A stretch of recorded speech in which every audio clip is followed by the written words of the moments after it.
Hola, en este vídeo vamos a ver la introducción del tema 3 de la gestión de procesos.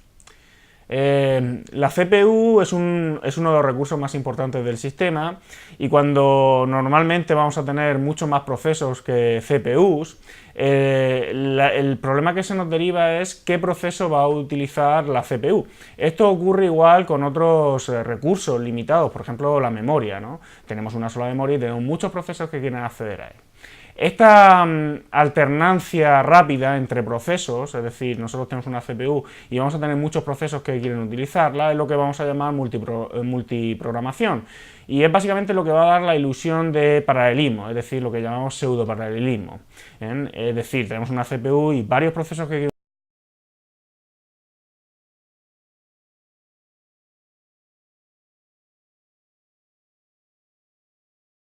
a la acción de realizar este cambio entre distintos procesos los vamos a llamar cambio de contexto. Contexto en el sentido de que vamos a tener un contexto en el de CPU utilizándose, un proceso que se está ejecutando en un momento, que tiene una serie de información en la CPU utilizándose, y al cambiar, a poner otro proceso, pondremos la información de ese proceso en la CPU. Eso es lo que llamaremos cambio de contexto. Es verdad que en multiprocesadores, que son casi todos los procesadores reales, sí puede ocurrir un verdadero paralelismo, ya que tenemos varios cores que ejecutan al mismo tiempo varios procesos. El sistema operativo tiene que ser consciente de este hecho para poder controlar estos distintos recursos. En la figura de la derecha podéis ver lo que es el mapa de memoria de un proceso, que lo veremos en el tema de administración de memoria, el tema siguiente, pero sí que es bueno tener en cuenta que cuando se crea un proceso, cuando un programa entra en ejecución, bien, se va a crear, el sistema operativo tiene que crear o tiene que reservar espacio suficiente en memoria para almacenar esa información, el texto, la serie de instrucciones, los datos y luego una serie de memoria dinámica para el almacenamiento y la gestión de la llamada procedimientos, etcétera, etcétera. ¿Bien? Entonces eso va a consumir, cada proceso va a consumir una serie de recursos y es importante saber que esto va a pasar. En el modelo de procesos, al final, en un sistema operativo, todo el software se va a organizar en procesos. Al final, en el sistema, dispondremos de una serie de procesos que quieren utilizar la CPU. Un proceso es un programa en ejecución. Este proceso incluye contador de programa, registros, variables, etc. Entonces, conceptualmente, cada proceso tiene su propia CPU. Sin embargo, solo existe una CPU que el sistema operativo es encargado de gestionar entre los distintos procesos mediante cambios de contexto. Esto es debido gracias al concepto de multiprogramación. Es decir, digámoslo de otra manera, solo existe un contador de programa, un PC real en el procesador, pero podemos decir que tenemos muchos contadores de programa virtuales, uno por cada proceso que se quiera ejecutar. No todos los procesos, como hemos dicho, consumen una serie de recursos, pueden estar en memoria por problemas de espacio. ¿Bien? Por tanto, necesitamos mecanismos para crear y terminar procesos. La pregunta es ¿cuándo se van a crear estos procesos? ¿Bien? ¿Y cuándo se terminarán? ¿No? Para crear procesos, pues tendremos en el inicio del sistema, bueno, son procesos interactivos en primer plano, ¿bien? Que se están ejecutando, interactuando con el usuario, y luego tendremos procesos en segundo plano, que se arrancan y pasan a ejecutarse sin necesidad de la interacción directa del usuario. ¿Bien? Luego también se pueden crear procesos por llamadas al sistema específicas. Recordad del tema anterior que un programa, un proceso cuando entra en ejecución, no puede acceder directamente a ciertos recursos por serie de medidas de seguridad y de control de los recursos, y si quiere algo específico tiene que solicitarlo a través de una llamada al sistema operativo.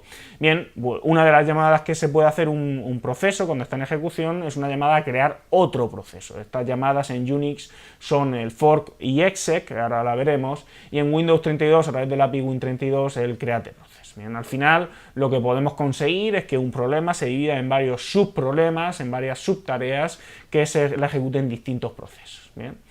También se puede crear un proceso porque el usuario inicia un proceso, ya sea en modo hace doble clic o ejecuta un programa, o por el inicio de un trabajo por lotes. Bien, A continuación vamos a ver el ejemplo de cómo se crea un proceso en un sistema Unix. Si es un sistema operativo que soporta el concepto de procesos, debe incluir esos mecanismos para crear y destruir. En Unix, bueno, para crear procesos existe la llamada al sistema fork. Bien. Básicamente fork crea una copia idéntica del proceso al que hace la llamada. Yo tengo un proceso, hace un fork y lo que voy a hacer es crear exactamente un clon de ese proceso. Todo proceso tiene un identificador de proceso. Cuando se hace un fork, el identificador de proceso, el del padre, el que ha emitido la llamada, es el identificador que tenía. El del hijo, el proceso que se crea idéntico al padre, es que tiene un identificador 0. Bien. Bueno, en esta imagen vemos este ejemplo. Tenemos en la parte de arriba un printf y luego ejecutamos un fork. A partir de ese momento vamos a tener dos procesos exactamente idénticos. Bien, tenemos dos procesos que van a ejecutar los dos el printf2. Bien. Cada uno de esos procesos tendremos el proceso padre y el hijo. El proceso padre tendrá su identificador y el proceso hijo tendrá el identificador 0 de momento hasta que ejecute un exec que le asocie un código particular para ejecución. Bien. Luego se pueden hacer otras llamadas, bien, o se puede crear el hijo puede crear otro fork y otro fork y otro fork, y así se creará lo que se llama una jerarquía de procesos, donde tendremos un proceso padre y ese proceso padre creará un hijo y ese hijo otro hijo, y así crearemos una serie de procesos. Al fin y al cabo vamos a tener que cada hijo va a tener un solo padre, pero un padre puede tener varios hijos si ejecuta varios forks. Para terminar un proceso pues, podemos enviar señales exit o kill, ¿vale? Que veremos más tarde. Vamos a ver un ejemplo. Bien, esto es un ejemplo de exec. Como hemos visto, con fork creamos lo que sería el proceso, copia idéntico de su padre, pero con exec lo que vamos a hacer es asignarle un programa a ejecutar por ese proceso. Bien, aquí vemos cómo después del printf, que está el PC en la parte de arriba, ejecutamos ese exec, indicándole la ruta de dónde está el programa ejecutable, en este caso el código del programa binls. A continuación, bien, sería ese programa se cargaría las instrucciones de programa ejecutable y pasaría a ejecutar las siguientes instrucciones. Bien. Es decir, pasaría a ejecutar el nuevo código. Aquí tenemos un ejemplo de cómo funciona formas exec, cómo se crean procesos nuevos en un sistema Unix. Tenemos en la parte de arriba la ejecución a fork, se crean dos procesos idénticos, bien, después del fork, y luego al ejecutar exec lo que vamos a tener es un proceso padre, bien, que está ejecutando un wait, que es esperar a su hijo, y luego otro proceso que va a ejecutar, el proceso hijo que va a ejecutar otro programa distinto al de su padre. Bien, al final vamos a crear. Quiero remarcar la llamada await. Al final un padre ejecuta un fork, crea un hijo y lo normal es que espera que ese hijo termine para poder seguir su ejecución. Bien, sería un poco la idea. Aquí tenéis un código de cómo se codifica esto en lenguaje C con las librerías correspondientes, que las tenéis en la parte derecha de la transparencia. Bien, básicamente tenemos pid, que es igual a fork, y comprobamos si ha habido algún problema en la llamada del sistema para crear un hijo, y a partir de ese momento, si queremos discernir qué es lo que va a hacer mi hijo y qué es lo que va a hacer el padre, pues tendremos que identificar quién tiene el PID, el identificador de proceso igual a 0, y quién no lo tiene. Bien, el proceso padre tendrá su identificador. Bien.